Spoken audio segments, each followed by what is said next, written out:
saw a film on it called Reality. And this is actually quite an interesting film. Sean, I think you might like this because it's almost kind of like there's bits of this that I think are a little bit experimental, that are a little bit almost kind of 70s kind of I like that vibe. well, no, it doesn't look like a 70s No. film, but the approach is one that I can imagine they would have used in the 70s. But yeah, Karen. Yeah, I was just going to say it's you know, when you put me on to Late Night with the Devil, which I'm Yes, so yes. pleased you did. That was just like that was brilliant because I probably wouldn't have paid attention because it didn't come to the island. Yeah, So look, Sean, that is one of my achievements of the year so far. One of my cinematic achievements is putting you in touch with Late Night with the Devil that you did not know had actually existed. So, but yeah, so talking about reality, again, but the reason I think about this is because this is actually when I heard the name reality, I thought oh, it's going to be like some sort of virtual reality thing, or is this real or isn't this real? But no, reality is a person, and reality is a real person. It's a person called Reality Winner.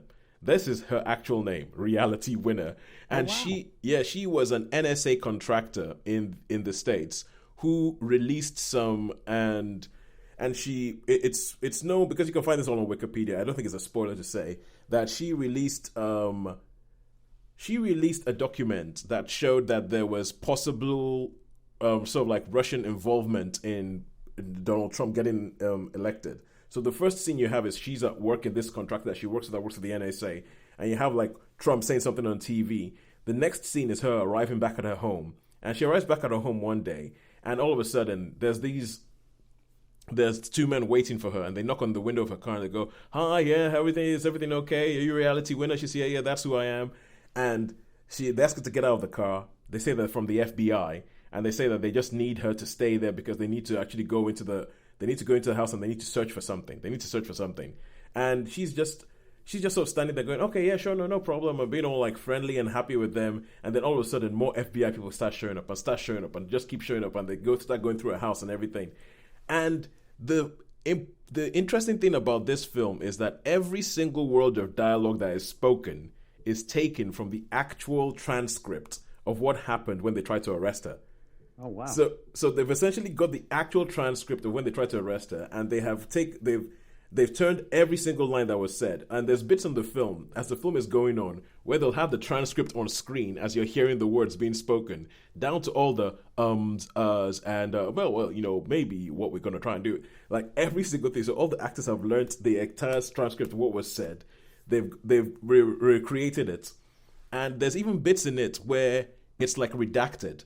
So obviously, because it's a government thing, like the transcript is redacted, and when it's redacted, the characters disappear on the screen. So you're having them on the screen, and then when it gets to the redacted place, it's like, so you release the things from, then they disappear, then they come back, wow. and so it's actually quite an interesting thing. So quite frankly, everything takes place within this house.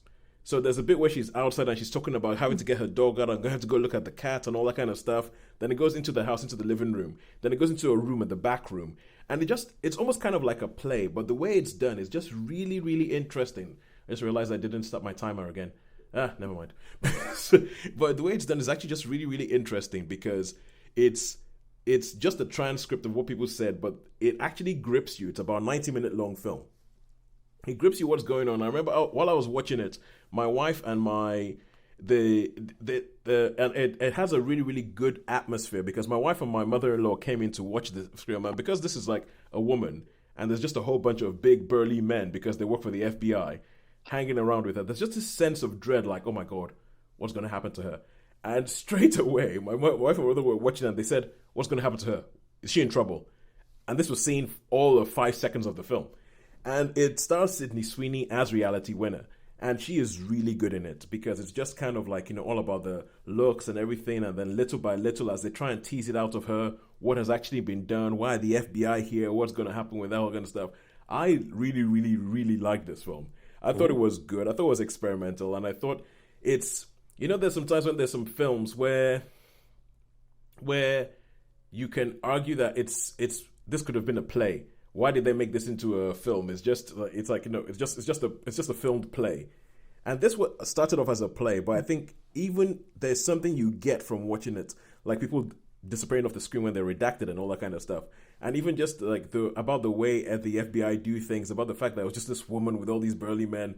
I thought this one was really, really good, and I would recommend that you watch it because I haven't seen much like it, and when you say it's like a transcript, it could just be like boring, but it isn't, and I think it's really good. I think the performances are good, and I think the concept and the conceit and the execution of it is very good as well. It sounds interesting. So the actors, is there any big actors in it that we would know? Or the biggest is Sydney Sweeney, and she's having a moment at the moment. She's having a moment right now. I mean, Sean, you probably don't know her. She's way too young. You're like, she wasn't in the 70s. Like, there was one of the actors was in a film that I saw you saw by Chris Morris, The Day Shall Come. All right, okay. Yeah, the lead actor in that is in reality as well. Apart from that, I mean, I think there's about 5 people who are actually named in the film. And all the others are just back characters because most of the film is this conversation between about 3 people and one other person coming in. And there's a guy called Marchand Davis. Yes. I've just looked it up on IMDb, and it's interesting because a lot of the Sydney Sweeney being, at the forefront of everything, people have a habit of saying, oh, well, it's because she's, young and pulchritudinous, except they don't usually say pulchritudinous because that's got too many syllables. But pulchritudinous? Who? What does that word mean? Beautiful. Okay, cool. Yep. I'm just being pretentious. But I see from the pictures that she's quite, by Sydney Sweeney standards, quite sort of almost dowdy in it. It's not a playing up to the, No, it isn't. I think the nasty. I don't say nastiness. It always strikes me as a bit nasty saying it's Sydney Sweeney is all, getting her boobs out and things, which I think is. It's difficult to talk about. It's difficult to talk about Sydney Sweeney without. Okay, it's difficult to talk about the perception of Sydney Sweeney without using the word bimbo. Yes. Right, I gotcha. What's the running time of this? What's the running time, do you reckon? It is 1 hour, 23 minutes. Yeah. All right, okay. Yeah, it's less than 90 minutes. It's less than 90 minutes. So, but I think it's because she is playing a real person, and they have pictures, like, they have the FBI pictures of the house that she was in, of what she was wearing on the day when they interviewed her. So they recreate a lot of it. So Sydney Sweeney is trying to look exactly like Reality Winner, down to the shorts she's wearing, to the everything like that. I think it's great. I'll give it a 4 out of 5, and I would recommend go watch it. Because for something in which not much happens, it's a film about an interview. Right. Much. And the entire film is the interview. I think that they do very, very well to make it engaging and make sure that you actually have make sure that it keeps your attention for the whole thing. So 4 stars for Reality on Amazon Prime. Now